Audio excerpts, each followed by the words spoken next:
ఓంకారమే ప్రణవ ప్రకృతి పరమాత్మే ఆపలరసాకృతి. ఓంకారమే ప్రణవ ప్రకృతి పరమాత్మే ఆపలరసాకృతి. సత్యం జ్ఞానం త్యాగం శీలం, సత్యం జ్ఞానం త్యాగం శీలం ప్రతిధ్వనించే పంచమ వేదం. ధర్మం అర్థం కామం మోక్షం, ధర్మం అర్థం కామం మోక్షం పూలుగా విరిసిన పుణ్య సంస్కృతి, పూలుగా విరిసిన పుణ్య సంస్కృతి. ఇది ఏ భారత భారతి, ఇది ఏ భారత భారతి. భారత భారతి శ్రీ చరణారవిందాలకు ప్రణమిల్లుతూ ఆత్మీయ బంధుమిత్రులందరికీ అద్భుతమైన మకర సంక్రాంతి పర్వదిన శుభాకాంక్షలు, శుభాభినందనలు. సంక్రాంతి పండగ వైజ్ఞానిక, ఆరోగ్య, ఆధ్యాత్మిక, ఐతిహాసిక విషయాల గురించి తెలుసుకుందాం. ఒకనాడు గొప్పగా చెప్పుకునే బాబిలోనియన్, గ్రీక్, ఈజిప్ట్, రోమ్ సామ్రాజ్యాలు కాలగర్భంలో కలిసిపోయాయి. వాటి సంస్కృతి సాంప్రదాయాలు కనుమరుగైపోయాయి. కానీ విదేశీయులు ఎన్ని దాడులు చేసినా, ఎంత ప్రయత్నం చేసినా మన సంపదను దోచుకుపోయారేమో కానీ మన సంస్కృతి సాంప్రదాయాలను మాత్రం రూపుమాపలేకపోయారు. ఎందుకంటే సంస్కృతి సాంప్రదాయాలు మన జీవన విధానంలో అంతర్భాగం కాబట్టి. మన పండుగలు, ఆహారపు అలవాట్లు, ఆచార వ్యవహారాలను మన ఆరోగ్యానికి, ఆనందానికి బాగా ఆలోచించి మన మునులు, ఋషులు సాంస్కృతిక వారసత్వంగా మనకు అందించారు. దసరా యహీ హై, హోలీ యహీ హై, దసరా యహీ హై, హోలీ యహీ హై, దీపావళి की तारा ओ राम सिया गोविंद राधे. गंगा यही है, यमुना यही है, गंगा यही है, यमुना यही है, गोदावरी की धारा ओ राम सिया गोविंद राधे. ఇక్కడ ప్రతిరోజు పండగే, ప్రతిరోజు పరమ పవిత్రమే, ప్రతిరోజు ప్రత్యేకమే, ప్రతిరోజు ఉత్సాహం, ఉల్లాసం, ఒక ఉత్సవమే. సూర్యుడు మకర రాశిలో ప్రవేశించే మధుర క్షణం, దినకరుని మకర సంక్రమణం, ఉత్తరాయణ పుణ్యకాల శుభారంభం. సంక్రాంతి అంటే సౌభాగ్యం, సంక్రాంతి అంటే సంతోషం, సంక్రాంతి అంటే సంబరం, సంక్రాంతి అంటే ఆరోగ్యం, సంక్రాంతి అంటే ఆనందం, సంక్రాంతి అంటే ఆధ్యాత్మికం, సంక్రాంతి అంటే ఇదొక అద్భుతమైన పండగ వాతావరణం. ముచ్చటగా 3 రోజులు జరుపుకునే పెద్ద పండగ ఈ మకర సంక్రాంతి. సంక్రాంతి పండుగ కేవలం పంటలు పండుగ మాత్రమే కాదు, అనేక వైజ్ఞానిక, ఆరోగ్య, ఆధ్యాత్మిక, ఐతిహాసిక విషయాలు దీనితో ముడిపడి ఉన్నాయి. వాటిని కొనసాగించే ఒక గొప్ప భారతీయ సాంప్రదాయం ఈ సంక్రాంతి. వైజ్ఞానిక పరంగా ఆలోచిస్తే సూర్యుడు మకర రాశిలో ప్రవేశించే ఒక అద్భుతమైన కాలం. ఇక్కడ నుండే ఉత్తరాయణ పుణ్యకాలం మొదలవుతుంది. భూమికి చాలా దగ్గరగా సూర్యుడు రావడం వల్ల అధికమైన సూర్యశక్తి మనకు లభిస్తుంది. సూర్యుడు ధనుర్రాశిలో ప్రవేశించిన నాటి నుండి నెల రోజుల పాటు ఇండ్లను, వాకిళ్లలో కొల్లాపు చల్లి అందమైన ముగ్గులతో అలంకరించుకుంటాం. సూర్య భగవాను ఆరాధించుకుంటాం. సూర్యుడు లేకపోతే జీవం లేదు, ఆహారం లేదు. రబీ పంటలు కోతకు సిద్ధమవుతాయి. ఆహార భద్రత అందుతుంది. రైతు సంతోషంగా సంతృప్తిగా ఉంటాడు.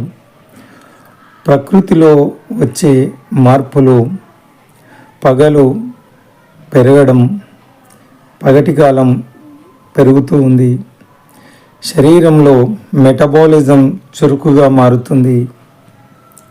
అనేక విధాల ఈ వైజ్ఞానిక పరంగా సంక్రాంతి ప్రత్యేకమైనది.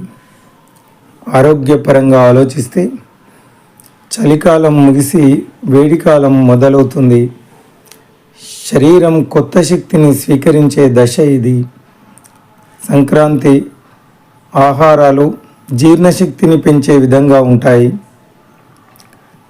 నువ్వులు, బెల్లం, పిండి వంటలు శరీర ఉష్ణాన్ని సమతుల్యం చేస్తాయి. చూడండి ఎంత అద్భుతం! ఎంతో ఆలోచించి మన మునులు, ఋషులు ఏ పండుగ వాతావరణానికి తగ్గట్టు ఆ వంటలను మనకు పరంపరగా అందించారు. చలికాలంలో శరీరంలో వేడి పుట్టడానికి నువ్వులు, బెల్లం, పిండి వంటలు అవి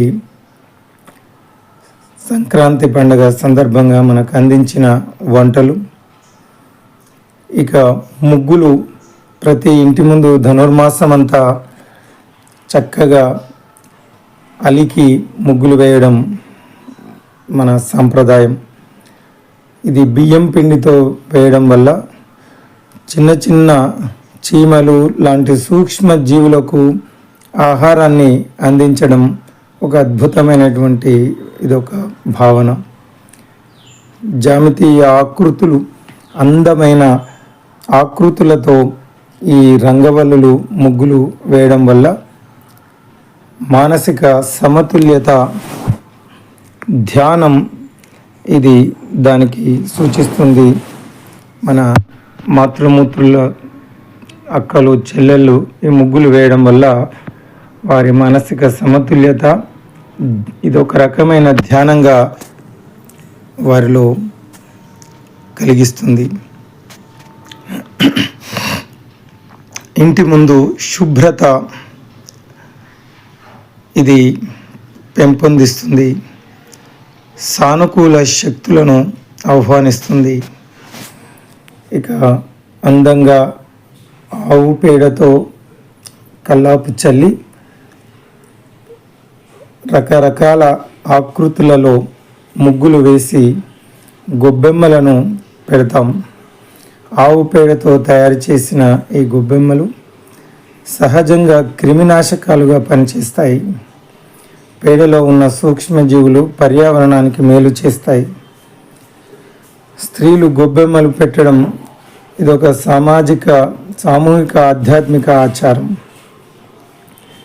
ఇక భోగి మంటలు, పాత వస్తువులను దహనం చేసే ఇదొక అద్భుతమైన ప్రక్రియ. మానసిక శుద్ధి ఇది అంతర్గతంగా కూడా మనసు పవిత్రం కావడానికి, బహిరంగంగా ఇల్లు శుద్ధి చేసుకోవడం వల్ల ఇంట్లో ఉన్న పనికిరాని పాత వస్తువులను తీసి పారేసి అవి దహించడం వల్ల ఇల్లు పరిశుద్ధంగా అవుతుంది. మనసు కూడా పవిత్రంగా మారుతుంది. చలికాలంలో వేడి మనకు అవసరం కాబట్టి భోగి మంటల వల్ల మరి చలి తట్టుకునే వేడి మనకు ఆరోగ్య పరిరక్షణగా ఇది కలుగజేస్తుంది. చెడు అలవాట్లకు వేడుకోలు చెప్పే ఆధ్యాత్మిక సంకేతం కూడా ఈ భోగి మంటల్లో ఉంది. పాడైన వస్తువులను దహించడం, అదే కాకుండా మనసులో ఉన్న అపవిత్రమైన ఆలోచనలను కూడా దహింపజేయడం ఒక ఆధ్యాత్మిక గొప్ప సంకేతాన్ని భోగి మంటలు తెలియజేస్తాయి. పిండి వంటలు, కొత్త బియ్యంతో చేసిన వంటలు పంటలు చేతికి వస్తాయి కాబట్టి సంక్రాంతి రోజు కొత్త బియ్యంతో చేసిన పిండి వంటలు. ఇందులో అనేక పోషక విలువలు ఉంటాయి, మనకు ఆరోగ్యాన్ని కలుగజేస్తాయి. ఉడికించిన పిండి పదార్థాలు సులభంగా జీర్ణమవుతాయి. కుటుంబం అంతా కలిసి తినడం ఒక ఐకమత్యాన్ని, అన్యోన్య అనురాగాన్ని కుటుంబ సభ్యుల మధ్య, బంధుమిత్రుల మధ్య పెంపొందించి ఒక సామాజిక ఐక్యతకు ఇది ప్రతిబింబంగా కనిపిస్తుంది. నువ్వుల లడ్డులు ప్రత్యేకంగా సంక్రాంతి పండుగ పర్వదినాలలో నువ్వుల నూనెతో శరీరాన్ని మర్దనం చేసి స్నానం చేస్తాం. నువ్వులతో చేసిన లడ్డూలు తింటాం. ఆ నూనె వల్ల శరీరంలో ఉష్ణం పెరుగుతుంది. నువ్వులలో కాల్షియం, ఐరన్ సమృద్ధిగా ఉంటాయి కాబట్టి అవి బొక్కలను బలంగా చేస్తాయి, ఆరోగ్యాన్ని కలిగిస్తాయి. ఇక బెల్లం రక్తాన్ని శుద్ధి చేసే ఔషధంగా పనిచేస్తుంది. చలిలో శరీరాన్ని వేడిగా ఉంచే ప్రాకృతిక ఔషధం. చూడండి ఎన్ని అద్భుతమైన విషయాలు ఇవి. అందరం వీటిని పాటిస్తే మన ఆరోగ్యం, ఆనందం కలుగుతాయి. మనం డాక్టర్ల వద్దకు వెళ్ళే అవసరమే లేకుండా మన మునులు, ఋషులు అద్భుతమైన మన వైజ్ఞానిక, ఆధ్యాత్మిక విషయాలను మనకు ఆచారాలుగా అందించారు. కొందరు మూర్ఖులు వీటిలో ఉన్న గొప్ప వైజ్ఞానిక విషయాలను తెలుసుకోకుండా వాటిని పాటించకపోతే అది వారికి నష్టం. ఇక ఆధ్యాత్మిక విషయాలకు వస్తే, రైతు పంటలు చేతికి వచ్చి సంతృప్తిగా ఉండి అడిగిన వారందరికీ దాన ధర్మాలు చేస్తాడు. దానం పంచుకోవడం సంక్రాంతి యొక్క సహృదయాన్ని తెలియజేస్తుంది. ప్రతి వ్యక్తి యొక్క ఉదార స్వభావాన్ని ఇది మనకు తెలియజేస్తుంది. ప్రకృతికి కృతజ్ఞతలు చెప్పే పండగ. కుటుంబ బంధాలు, గ్రామీణ సంస్కృతిని పరిరక్షించే పండగ. సంక్రాంతి అంటే విజ్ఞానం, ఆరోగ్యం, ఆధ్యాత్మికత, మన చారిత్రకత వీటన్నిటి సమ్మేళనం ఈ సంక్రాంతి సంప్రదాయం. ఇది తరతరాల జ్ఞానం మనకు అందించిన మహత్తర పండగ. పూర్వం రైతే రాజు. తమ పండించిన పంటను తాను మాత్రమే అనుభవించకుండా సమాజంలో ఉండే నిరుపేద వాళ్ళందరికీ హరిదాసులు, బాలసంతులు, గంగిరెద్దులు ఇలా అందరికీ పంచిపెట్టే గొప్ప ఔదార్యాన్ని ఇది ప్రదర్శిస్తుంది, చూపిస్తుంది. అంటే అందరూ బాగుండాలి, అందులో నేనుండాలి అనే ఒక గొప్ప లోక కళ్యాణాన్ని కాంక్షించే ఒక విశ్వజనీనమైన ఆదర్శం ఇందులో ఉంది.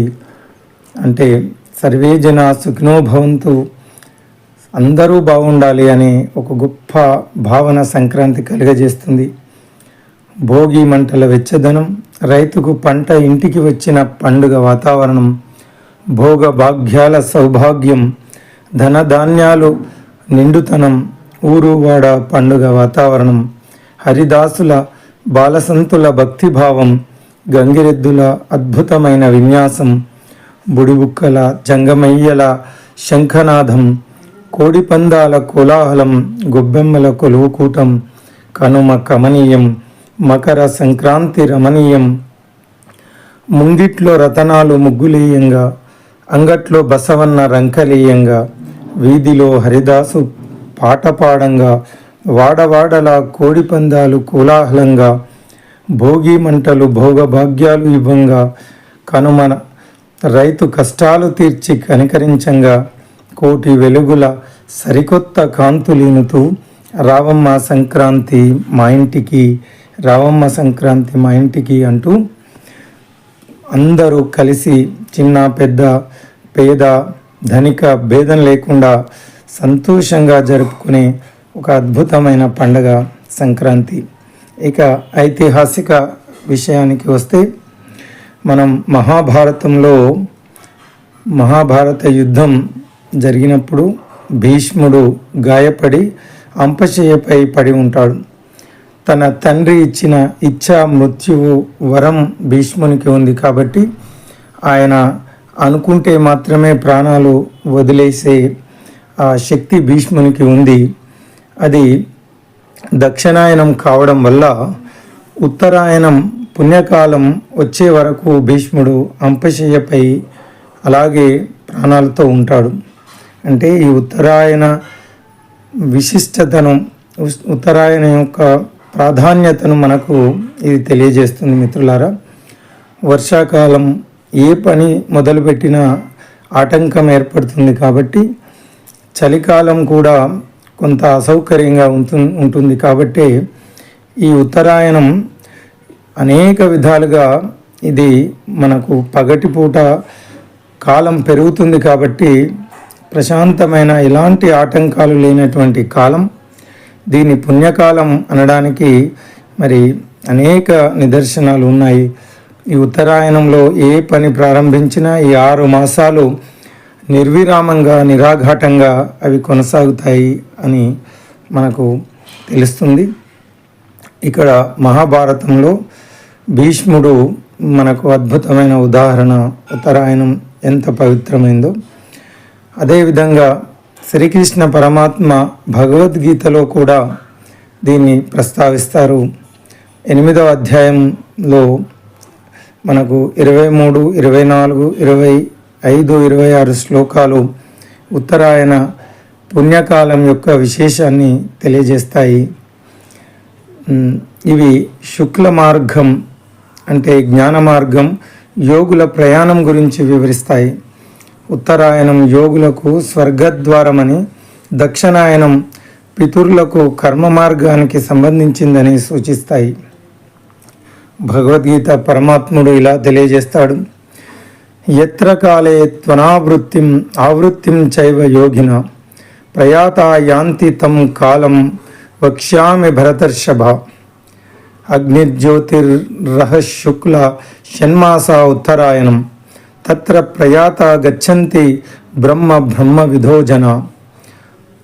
ధూమో రాత్రిస్తథా కృష్ణ షణ్మాసా దక్షిణాయనం తత్ర చాంద్రమసం జ్యోతిర్యోగి ప్రాప్య వివర్తతే.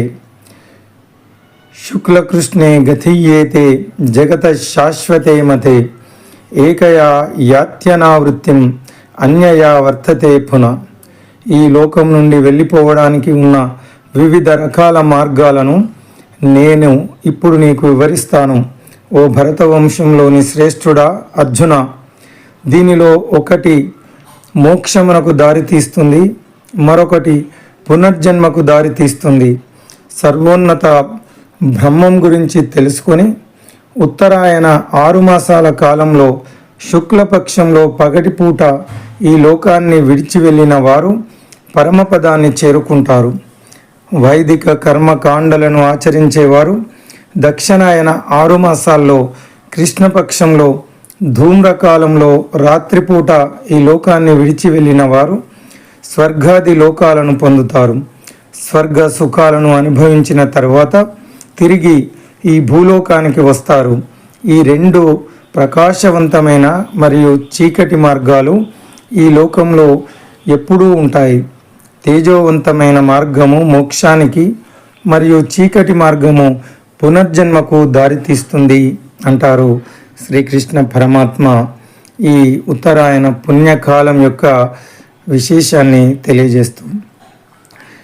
ఆధునీకరణ పేరుతో పాశ్చాత్య నాగరికత ప్రభంజనంలో పడి అపురూపమైన మన సంస్కృతి సాంప్రదాయాలను మర్చిపోతున్నాం.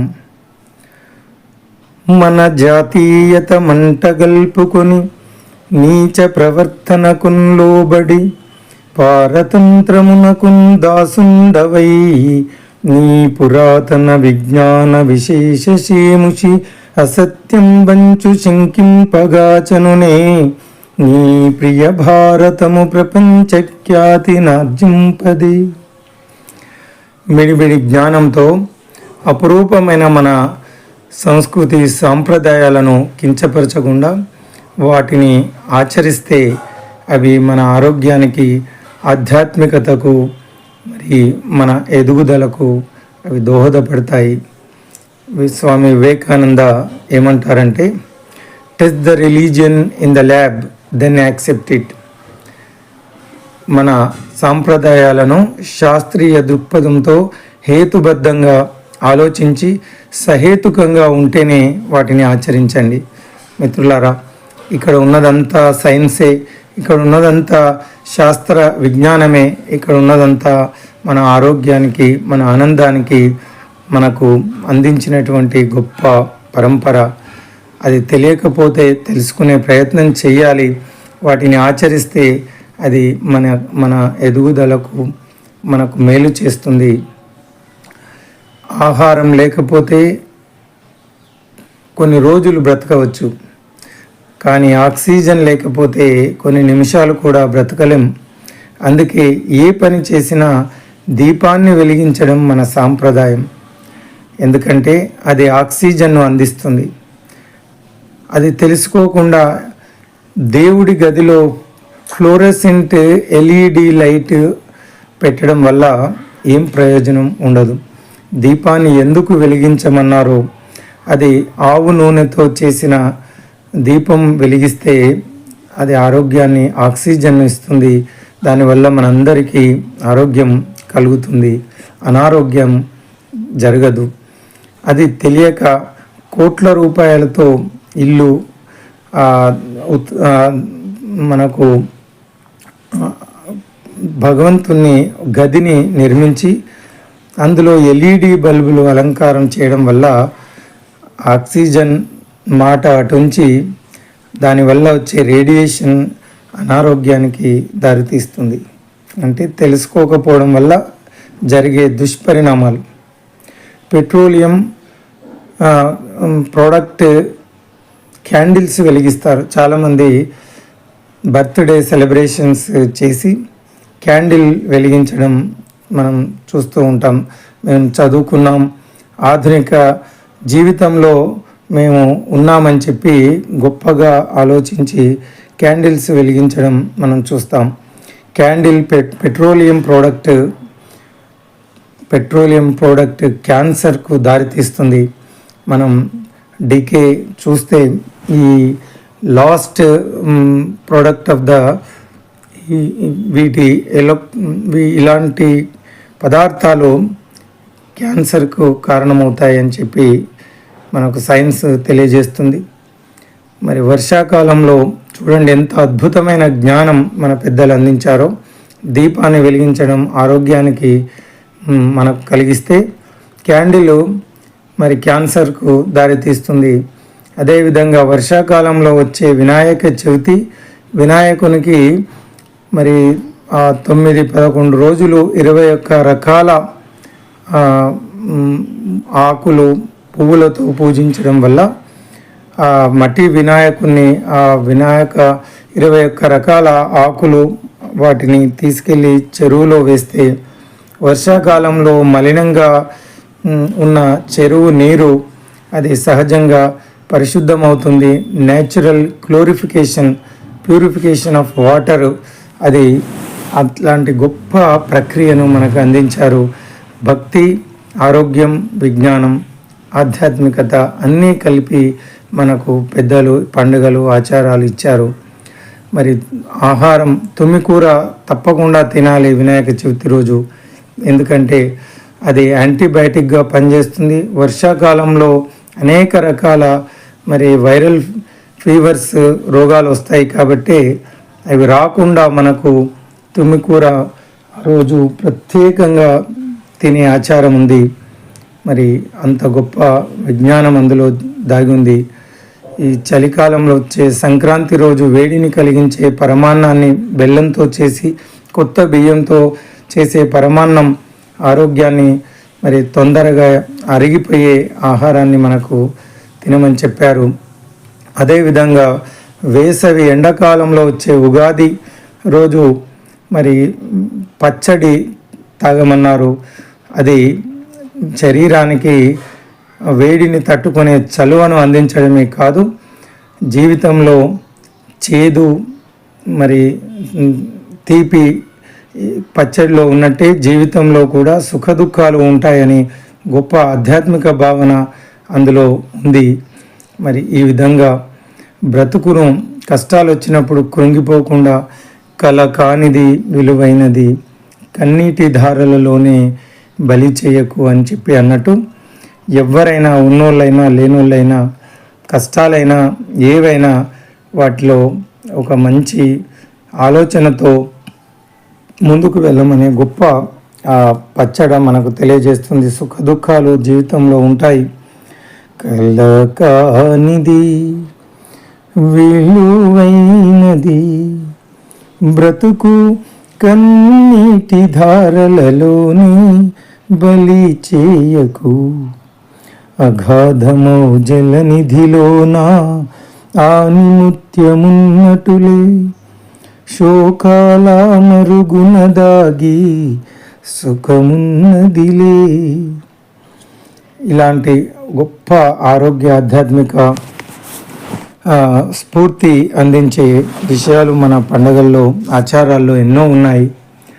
మరి మొదటి క్లోనింగ్ బేబీ గణపతి అంటే భారతదేశ శాస్త్ర పరిజ్ఞానం ఎంత గొప్పదో ప్రతి భారతీయులు గర్వపడతారు.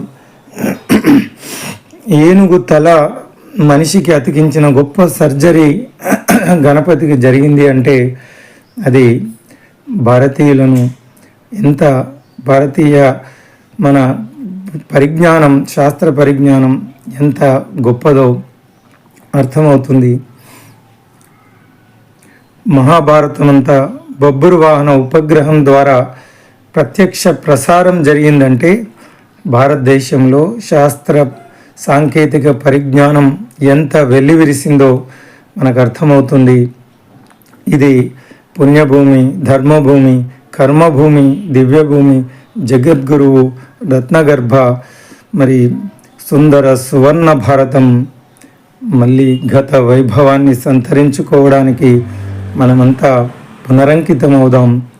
భరత జాతి పరమ వైభవాన్ని మనం దాన్ని చూద్దాం, కళ్ళారా చూద్దాం, దానికోసమే కృషి చేద్దాం. చచ్చిన జాతి కాదు మరి చావదు వేయి యుగాలకైనా, వెన్నిచ్చిన జాతి కాదు పరుగెత్తు విరోధుని పిలిచి కౌగిట గుచ్చిన జాతి రాయిది.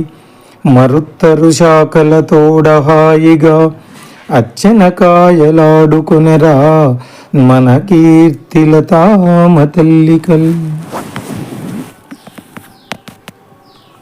మిత్రులందరికీ మరొకసారి సంక్రాంతి పర్వదిన శుభాకాంక్షలు, శుభాభినందనలు. ఓం తత్సత్.